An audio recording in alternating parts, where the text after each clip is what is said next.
Chicoutimi, c'est ma salle préférée.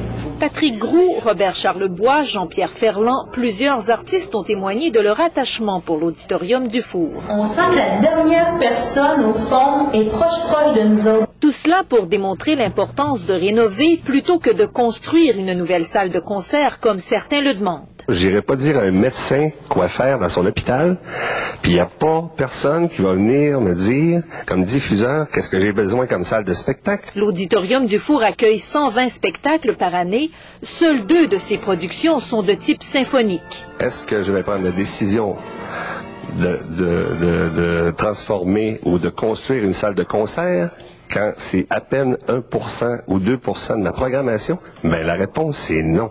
Les étudiants du Conservatoire de musique sont convaincus que les besoins sont plus grands et sont toujours décidés à bloquer le projet.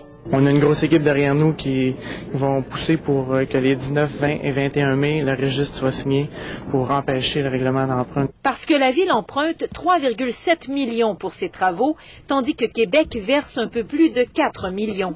La Ville promet un auditorium renouvelé à la fine pointe de la technologie. Une salle d'une très grande qualité. Je mesure 5 pieds 4, lui 5 pieds 11. Regardez l'espace disponible. Mais avec les améliorations, on promet que le confort des spectateurs sera rehaussé. Pour faire de la place, le nombre de sièges sera réduit de 976 à 875, avec mezzanine et loge corporative. La sonorisation et l'équipement scénique sera aussi amélioré. Ce sont des travaux tellement majeurs, on est obligé de fermer la salle pendant une année complète.